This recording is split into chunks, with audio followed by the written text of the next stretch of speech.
నమస్తే. ఈరోజు శ్రీ వెంకటేశ్వర స్వామి దర్శనం చేసుకొని తిరిగి గుంటూరు వస్తున్నాను. బంధువులు మిత్రులతో కలిసి ఉదయాన్నే తిరుమల వెళ్ళి వెంకటేశ్వర స్వామి దర్శనాన్ని చేసుకున్న తర్వాత అన్నప్రసాదశాలకు వెళ్ళి అక్కడ భోజనం చేయాలని అనిపించింది. ఆ తర్వాత సుమారుగా 1 గంట ప్రాంతంలో అందరం కలిసి అన్నప్రసాదశాలకు వెళ్ళాం. అక్కడే భోజనం కూడా చేశాం. అంటే భోజనం అనడం కంటే అది భగవంతుని ప్రసాదం. చాలా అద్భుతమైన భోజనం, అది చాలా రుచికరమైనటువంటి భోజనం. ఆ భోజనశాల ఎంతో నీట్గా మెయింటైన్ చేస్తున్నారు, హైజీనిక్గా ఉంది. భోజనం కూడా చాలా రుచికరంగా ఉన్నటువంటి భోజనం. తిని చాలా తృప్తి పడ్డామని ఈ సందర్భంగా చెప్పదలుచుకున్నాను. అది ఎలా మేనేజ్ చేస్తున్నారో నాకు అర్థం కాలేదు.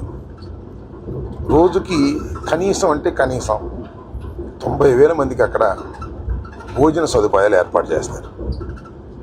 సరే, ఇంకా కొన్ని సందర్భాల్లో, ప్రత్యేకమైన సందర్భాల్లో, బ్రహ్మోత్సవాలు ఇంకా రష్గా ఉన్న సందర్భాల్లో 1,30,000 నుంచి 1,40,000 వరకు కూడా భక్తులు భోంచేసేటటువంటి అవకాశం అక్కడ ఉంటుంది. చాలా సందర్భాల్లో అలా భోజనం కూడా చేస్తున్నారు.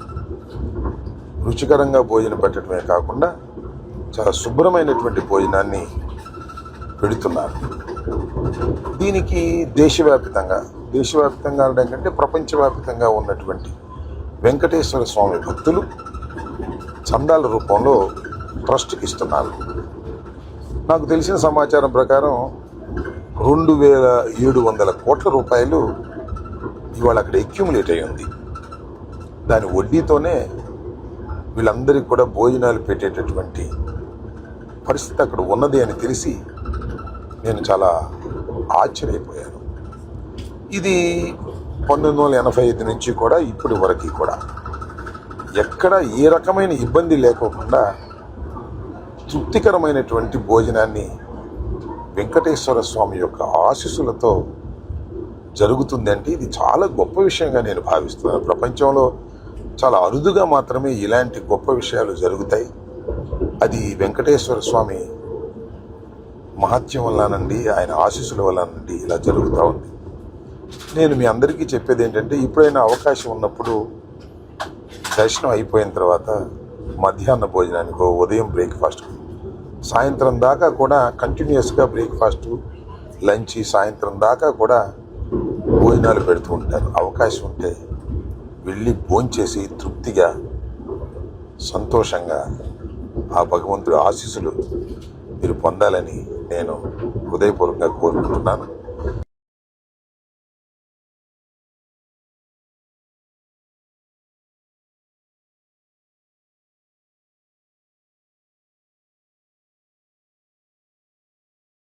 నేను కుటుంబ సమేతంగా వెళ్ళి భోజనం చేసి ఆ ప్రసాదాన్ని స్వీకరించి చాలా తృప్తి పడ్డానని ఈ సందర్భంగా తెలియపరుస్తున్నాను. ధన్యవాదాలు.